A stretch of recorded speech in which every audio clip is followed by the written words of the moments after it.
right, so here's Len. We're going to make Len the presenter. Doink. And Len, that means that you are now able to unmute yourself and share your screen when you're ready. Just a little bit of an intro for Len. Len is one of the AOE coaches. He's building his own very, very successful Amazon business as well. And last week, we meant to do this with, it's a question from Dave Jackson, where Dave wanted to know some good housekeeping and quick maintenance within Seller Central. And so I asked Len, because he's very, very knowledgeable about that, plus many other things, if he'd mind kind of going over some of this with everybody. And so, Len, can you hear us okay?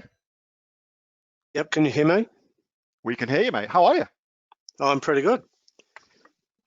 Well, mate, can you floor see is the screen? yours. We can see your screen, we can hear your voice. The floor is yours, mate. Excellent, okay, thank you. Okay, so most of the housekeeping that I do in Seller Central is monitoring PPC campaigns, and probably most of the rest is managing inventory with new shipments and the like. So I thought I'd just cover off a couple of things I monitor in PPC campaigns. So on the screen, we can see that I've got an ASIN targeting campaign, or a product campaign, as it's called. So when I'm monitoring the PPC campaigns, pretty much the first thing I'm looking for is the ACOS of the campaigns. So anything over 30% gets my attention. So ACOS is the average cost of sales. So so the idea is to try and keep that at or under 30%. So we can see on this one, if you can see it, it's about 20%. So it's actually tracking okay. But let's still look at all the campaigns just to see what's happening inside them. And in this one, we can see that we've got a couple of ASINs that I'm targeting here that have had clicks. This one's got 16 and this one's got 6, but haven't had any orders. So so what I do with this is I pretty much let it run until the clicks get up to 15. And if I've had an ASIN that I'm targeting that's had 16 clicks and no orders, then I just get rid of that one. So what I would do with this is I'd let this 6 run and see how it's tracking over the next week and next month. So for this 16 one, what I would do is I'd go into negative targeting and put the ASIN number in. So to show you how to do that. So under negative targeting, I select the exclude products, enter list, put the ASIN number in and hit the exclude. So in that way, you're really tidying up the campaigns just to make sure that you know you're running against, in the case of this ASIN one, you're targeting the ASINs that are working for you, and anything that's not working, just get rid of it. So the next type of campaign is a broad keyword match campaign. So in this, we're entering broad keywords, and when I monitor here again, we can see that the ACOS on this campaign is slipping up. It's up to 42%.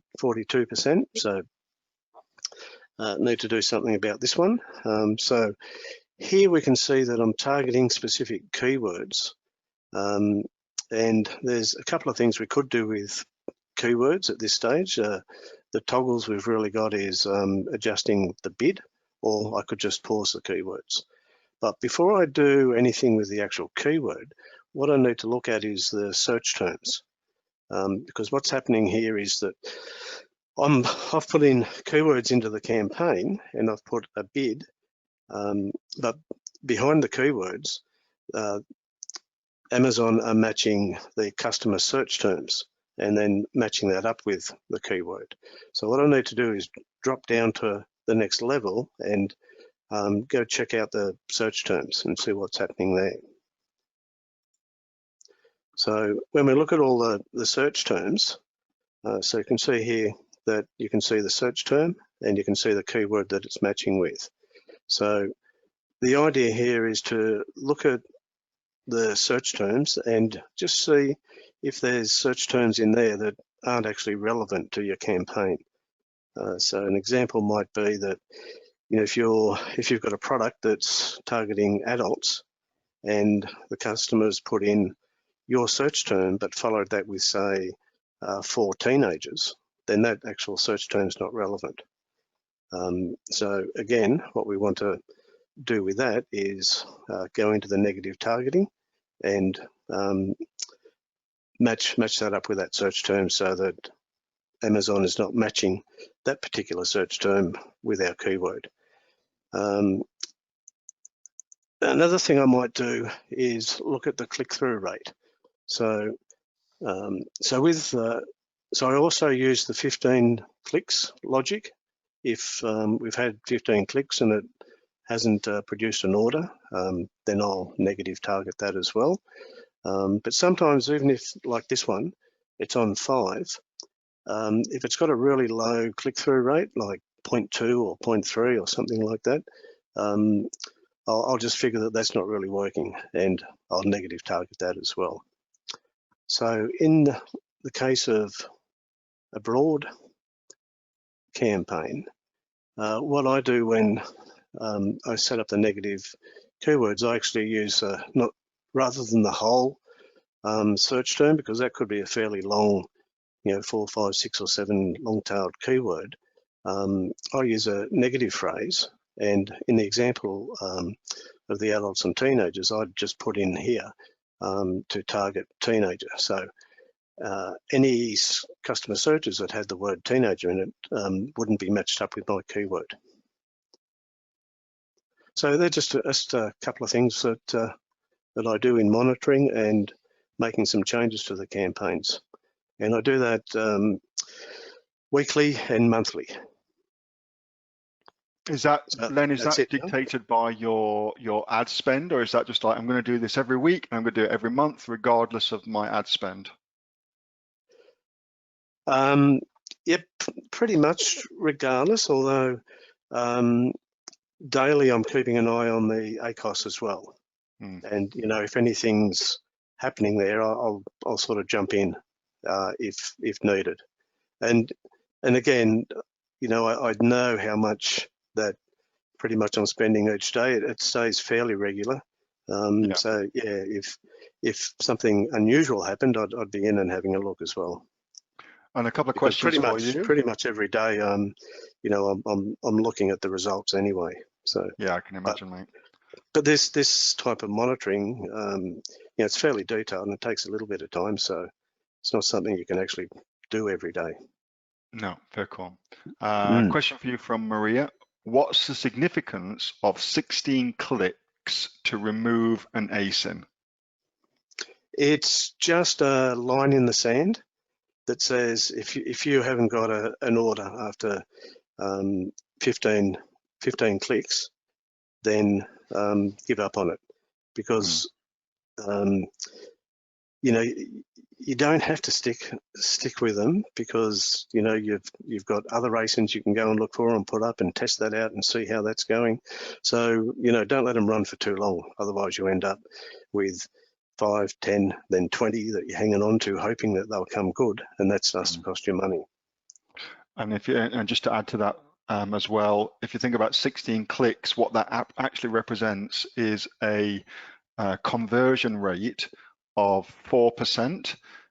So for everybody that went to your page, only 4 people order. For 100 people go to a page, only 4 people order. Well, if nobody's actually done any ordering, and when Len says 16 is a good kind of cutoff point, then that, as Len says, gives you okay, well, clearly my product is not relevant enough for this keyword for people to want to buy it based on what they're searching for. So it's a good kind of like, that's where I'm going to cut it off. One from Marianne. What date range do you use when looking at ACOS? I use 7 days, 30 days, and 60 days. And I actually use some other software that's a part of Helium 10, and I can go back longer than I can see data in Seller Central. So at the moment, I'm looking at year to date, which goes back to July 1. Nice. Bipin, do you still need PPC if you make it to the page 1 in Amazon? I still run it. The logic is that PPC is contributing to your ranking, and your ranking is contributing to your organic sales. So a really good point about that is that I've been talking ACOS, but there's another term, which is the total ACOS or TACOS. And what that is it's your cost of sales against all your sales, not just your sales attributed to PPC. I probably didn't point that out actually. ACOS is the measurement of sales that's attributed to PPC, not all your sales. So total ACOS, if you like, is another metric that if your ACOS is 30%, then you like to see your total ACOS coming in under 20%. So by continuing to run PPC, you're continuing to get more organic sales and improving your total ACOS. Nice. We'll do one more question. Then if you've got any more questions for Len, you can tag him in a post in the Facebook group, okay? So this one's from Joel. Joel says, do you run PPC with little or no reviews? Yes, especially when you're first launching a product.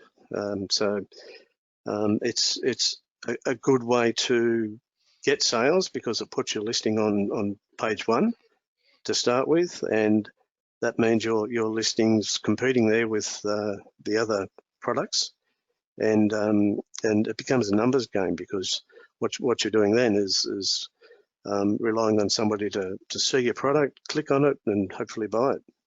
So running PPC when you don't have reviews is a good way to get reviews, especially now with the way reviews include ratings, because then the important thing is to get sales, because then the Amazon emails go out to the customers and that they take the easy option of clicking and giving you a rating.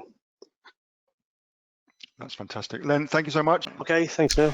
Hey, Neil here. Just before you go away, that was a question that I got asked on my regular Monday night Q&A session, which I have with the members of the Aussie Online Entrepreneurs. So if you're interested in joining us as an Aussie Online Entrepreneurs, then you can click on the link below to find out a lot more about that. And also, as a special thank you for watching this video, I've got a great book that I want to give you for free. It's a current bestseller on Amazon, and it teaches you everything that you would need to know about starting a business here in Australia on Amazon. So you can see that just up there. So if you'd like to get a copy of that for free, then again, just click on the link below and you'll get a copy of that. You'll get taken to a page where you can get a copy of that for absolutely free. Hope you enjoyed that little snippet from one of my Aussie Online Entrepreneur Q&A sessions, and make sure that you subscribe to my channel and also like this video. And if you've got a question that you would like answering, then post it in the comments below, and I'll do my best to answer it, whether on one of these videos for you or directly in the comments directly below. All right, thanks so much for watching, and I'll catch you next time on the next of the Aussie Online Entrepreneurs Amazon FBA Australia videos. See you soon.